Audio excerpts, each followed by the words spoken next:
Alright you guys, and welcome back to another video.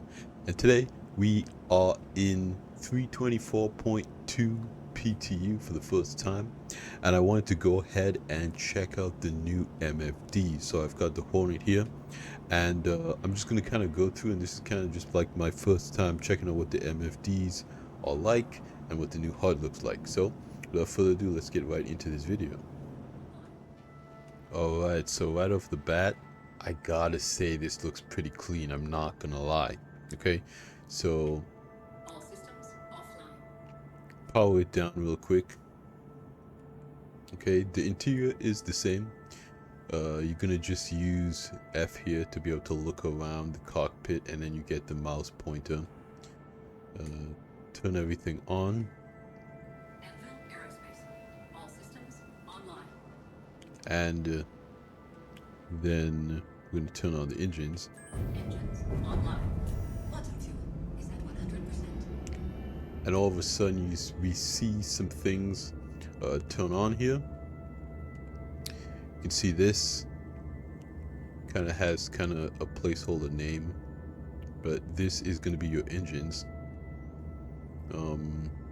Okay, so we've got our altimeter here, and then of course we have the degrees in the center like we always have. Then over here we have our decoy and noise, okay, coupled ESP, that's stick position, lock, of course, radar. We got a quantum there, we're not in quantum mode. Okay, we're in SCM.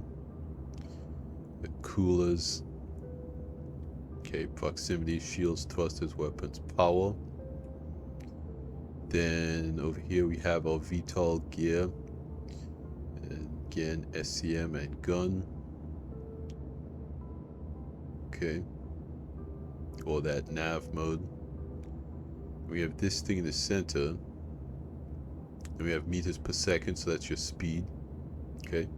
We have our radar in the center, that looks pretty good. Then up here we have our weapons. And these are the MFDs. Okay, so first one on this side we have scanning. We can go here and change it. Okay, and then we have the configuration. Okay. Let me kind of zoom in here. Okay, so we could turn on display MFD cast on us. Okay, so that turns off that cast. Then we have IFCS coupled mode that essentially allows us to kind of hover if we stop giving input and whatnot. Then we have auto gravity, IFCS, auto enable precision, G-safe enabled, boost disabled, space brake, cruise mode.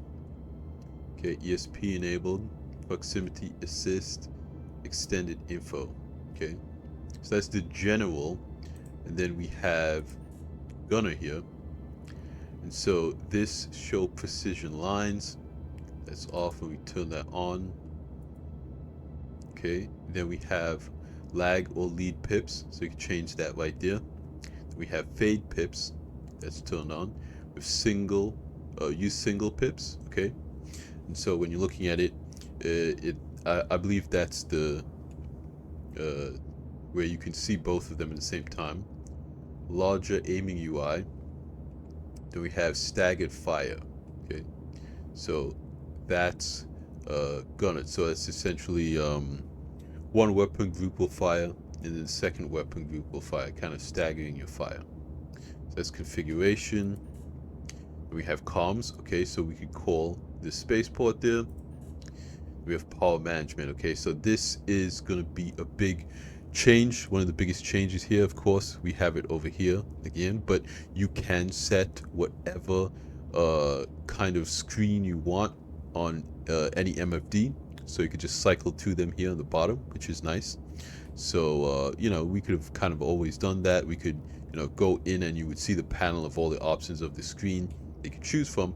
Now that you just have these scroll bars on the bottom here. Then we have output. Okay, so we have 1 of 18. So we got guns. So that turns that off. So that turns that on. Okay. And then... Engines offline. Okay, so if we turn off our engines, this number changes to 5. Okay. Engines online. Then what's this? Shield generators. If we turn that off, it goes up to 7. Okay. So in the past, you had the power triangle, and essentially it was very similar to this, where if you had 100% in shields, you would have an even number less in your engines and your guns. So now it's not it's no longer symmetrical. So you still have essentially a pool of power, but in the past it changed evenly across the board. So if you went 100% shields, again, it would go down in a respective amount with weapons and power. Now you have right here you have 6 different bars for your shields. You have 4 for your power and your guns. Looks like you have a total output of 18. Okay, so this is quantum drives. Okay, so we're in SCM mode, so we're not going to have access to a quantum. We don't need to put power into that. Then we have our radar. This radar, it only has 1 bar. It's a large bar, but it only has 1 bar. Then we have life support. It only has 1 bar, so it doesn't take up a whole lot of power. Then we have coolers. So what if we put more on coolers here? Okay, now we have 0 of 18. So we need to take something out from somewhere else. So let's see, let's try to take out from, shields. Let's put that into coolers. Okay, so you can see over here, the little cooler icon went away. It went from orange. So but now we have no more points to put in. It's kind of interesting. I guess life support's not working right now, so we don't need to put any bars into that. But you have 18 total, and you can move them around. And so this doesn't take off your shields, but I guess we could try and put in life support. Let's see what happens if we do that.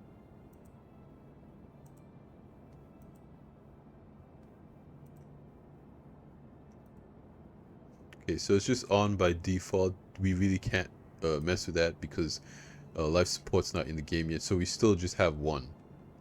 So we can put that back into shields. Okay, and you can see it changes there on both screens. So that's pretty good. And then I guess we can see some emissions here. Infrared emissions, electromagnetic, and cross-section emissions. So that's pretty cool. So we have total power output, you have your emissions, and you can put different stuff into different components. Okay, and then we have our guns. So this is pretty interesting. We can see here our weapons. This is the weapon name. Then we have, it is a ballistic weapon, and this is our ammo count. Okay, and then we have add to group 1, add to group 2, add to group 3, add to group 4. Okay, so these are weapons groups, and we can put different weapons on different groups. Now, I only have the 2 guns on this ship, but if you had more guns, let's say you had the ball turret or the nose, then you can put, the wing guns on one group, the nose gun on one group, and the ball turret guns on another group. And so you kind of just press that add to group, and the way this works, I believe, is that now you cycle through them. And I have seen a lot of conversations on Reddit about how this system works. So basically, Before, you were able to configure or set two different buttons for different weapons groups. So if you wanted to fire your nose gun, that would be on one key, and if you wanted to fire your wing guns, that would be on another key. Okay, so CIG has changed that, so now you cannot set them to different keys. You have to cycle through them. And if there is an option for you to fire all weapons groups, I believe. So that's why, or two.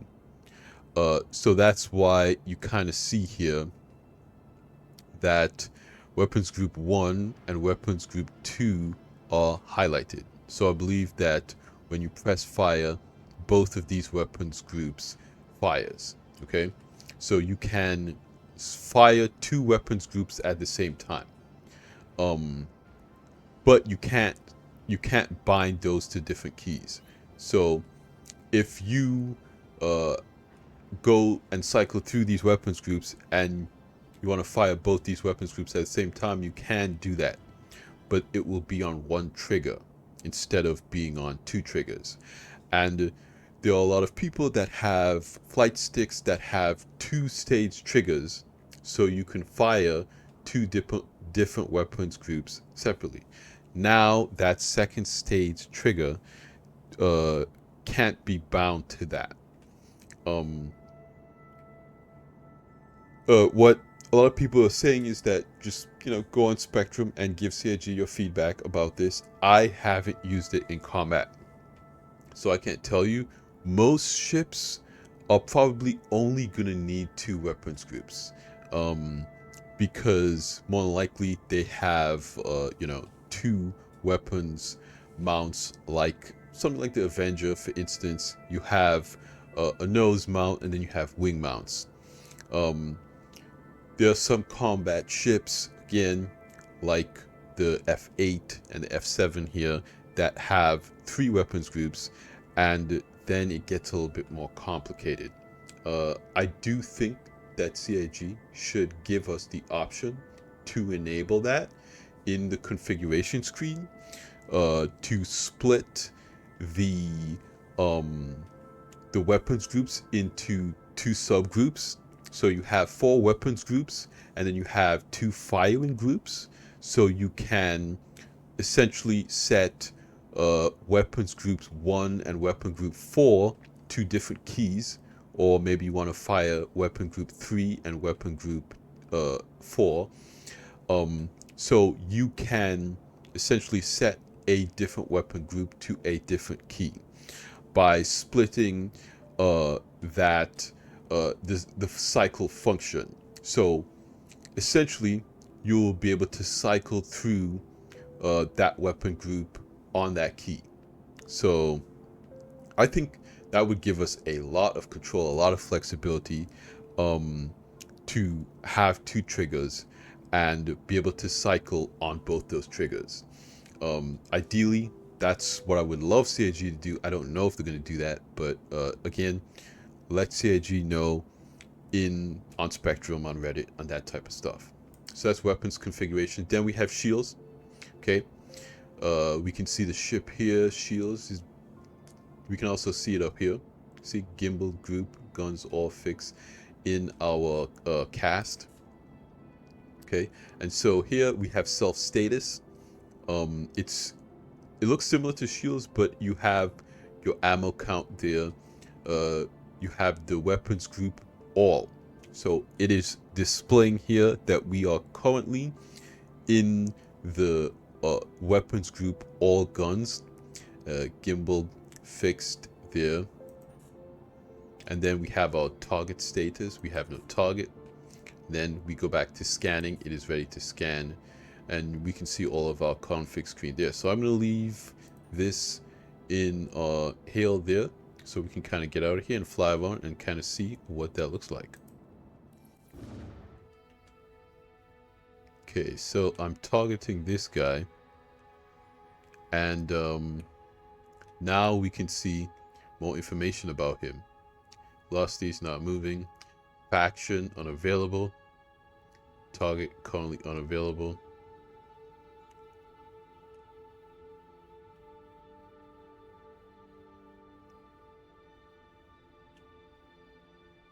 I guess he's kind of just AFK, and we can see our distance from him, and I believe his nameplate there.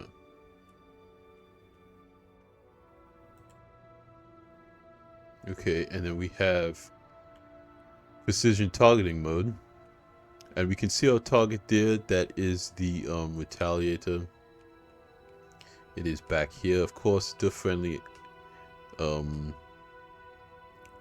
But if you're in combat in precision targeting mode, you can see here we have the cross here, and then it kind of zooms in. You see that kind of smaller cross here there, and we have our ship over there on the left, and the retaliator, our target, there on the right. And to go in and out of precision targeting mode, you can just right click.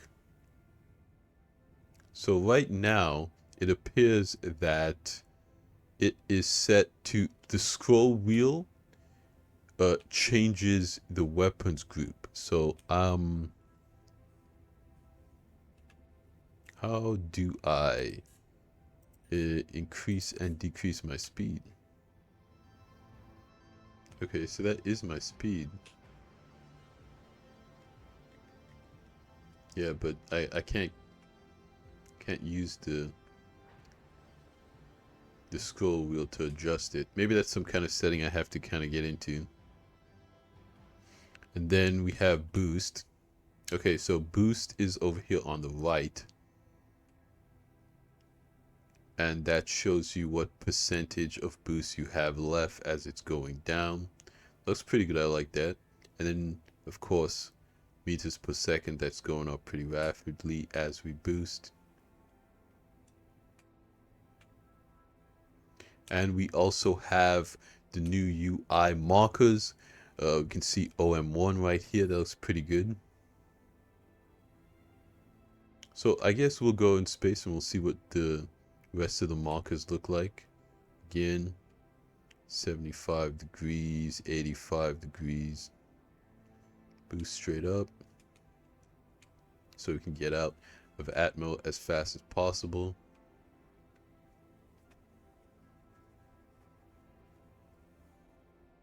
Okay, now it says quantum travel online. We are out of the atmosphere. I kind of like that, so you know exactly when. I know, you know, for a long time. Oh, let me stop boosting. You would just kind of like fly up to, you know, the altitude that you know that space starts at.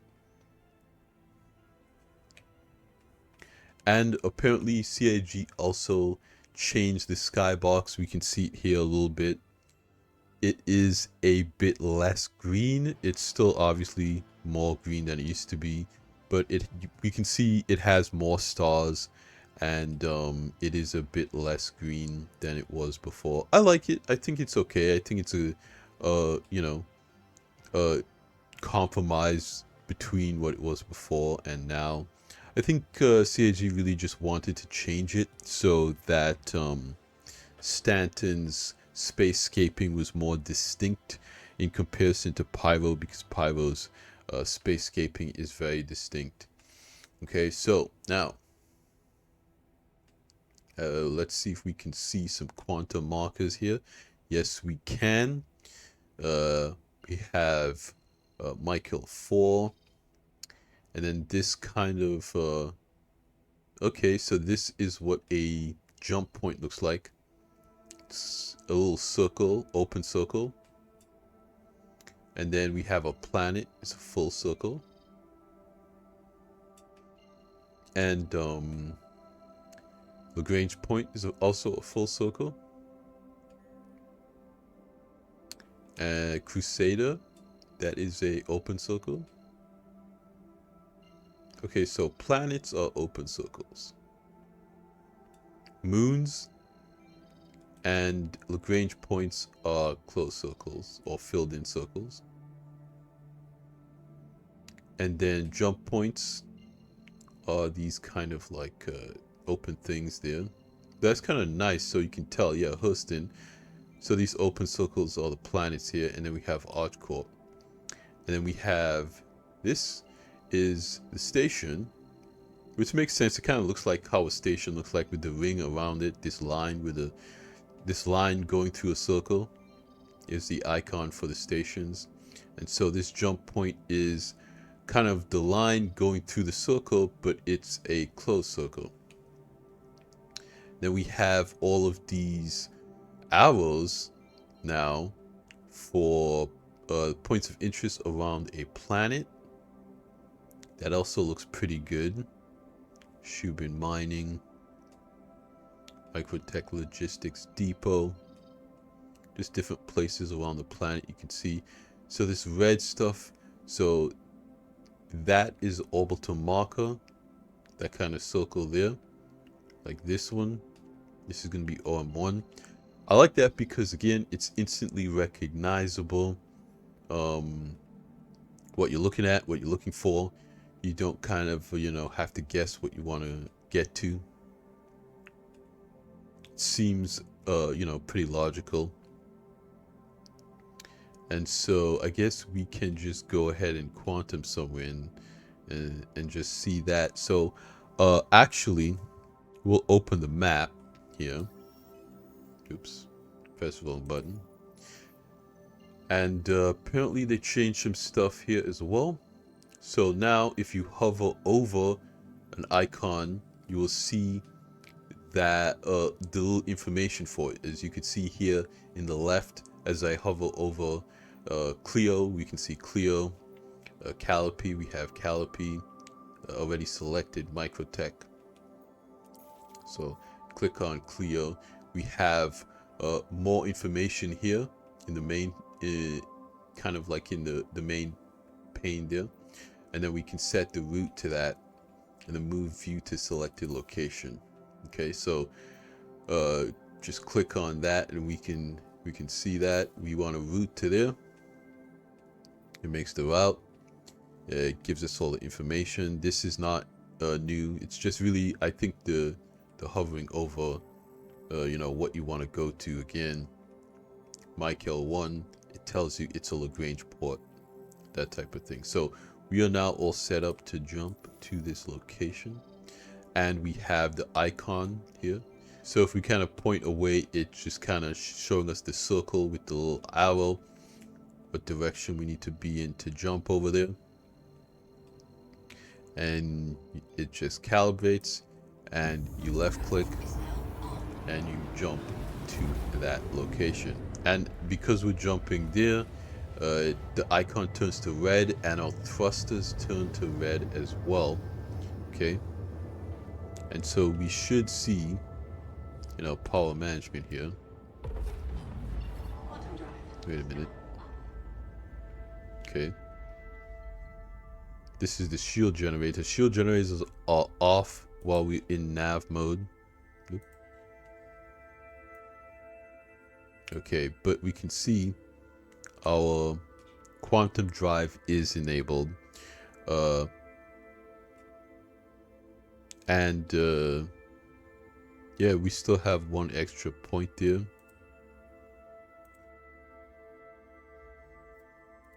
Weapons, but of course we're in nav mode now, so we don't need to worry about that. We're too close to jump. Okay, so research outpost, there's a location that we can also jump to on a planet. And we can see our fuel numbers now that we are in nav mode. We can see our quantum fuel numbers and our hydrogen fuel numbers. So okay, I'm gonna need to zoom in to show you guys what's going on here. Okay, so this is our speed here. Okay, so it says we're in nav mode. So if I press left alt and mouse scroll wheel you can see these two bars moving in, and you can see I'm slowing down. So I'm moving the limiter to the lowest level. Okay, so if I increase that, you can see the lines moving apart, and now the limit is being increased. Okay, again, you see these lines here? This line is for forward, and this line is for reverse. So these red lines are the ends, basically the fastest that you can go. This little green line here is where I set the limiter. So now I am going in reverse. You can see I'm slowing down, and then I'm speeding back up, going backwards. You can kind of see this, the space particles are now moving in reverse. I'm going backwards at 500, 600, 700 meters a second, because that's where I set the limiter. I'm also in coupled mode, so I'm not holding the back button anymore. I'm just going backwards on my own at almost 800 meters a second. So now I'm going forward. Whoop, and you can kind of see that triangle go down to the center. I'm not moving anymore. Okay, forward now, and you can see it's ramping up to the right. This line is ramping up to the right. So again, if I press left alt and it zooms me out, and I scroll wheel down, you can see these two lines go closer to the middle. Okay, I don't want to do that. Again, you can see these two lines, this line here and this line here, gets close to the middle. So when they are right at the middle, that is speed limiter basically set to 0. When they're right about here, that speed limit set 50%, and when they're at the red, that speed limiter is set to max. So what it's showing you is full power reverse and full power forward. So this would be your retro thrusters, and this would be your main thruster. It's not bad, but it is different, and will probably take a little bit more getting used to, because it is kind of small. But I do kind of like it in concept. Okay, left alt, and then okay, yeah, so that works good. It's just really small to try to see, but I do like the visibility is not bad. It's not the best, but it's not bad. Okay, the sun is not too bright, it's not blinding us. I don't know if they changed that, but normally if we're, you know, staying straight at Stanton, we'd be we'd be completely blinded right now. But I can still see the HUD. Again, I'm staying right at Stanton, and I'm not being totally blinded. You can see that this is the light side of the planet. So yeah, we can fly into the sun, and we can still see our HUD. So you guys, that's going to be it for me here in today's video. Let me know what you think about these HUD changes, the MFD changes, the markers, the keybind stuff with the gun weapons group. I think it's a really interesting patch. We also have some character customization updates, and new cave archetypes, as well as some updates to the front end of Arena Commander. So also there's some balance changes, and some UI for the multi-tool and stuff. So I think this is a nice little quality of life patch to tide us over until you know, CitizenCon, IE 4.0, all of that type of stuff. The new UI, I think, is looking a lot cleaner for, you know, where the game is. It looks more modern. Again, let CIG know your feedback about the weapons group stuff. I have to play around with it a little bit more. So far, I like what I see. I'm very impressed. I think CIG did a good job. You know, I'll look at different manufacturers' versions of this. But I'm excited. I'm excited for the future of this game. I think that CIG is putting a lot of effort into making it the best it can be. So thanks for hanging out with me here again today, you guys. You guys are always awesome supporting the videos. I cannot thank you enough for, you know, commenting, liking, doing all that stuff. It really means a lot to me. Like I always say at the end of these videos, you guys, like the video if you liked it, subscribe if you want to see more, and I will see you guys in the next one. Salute.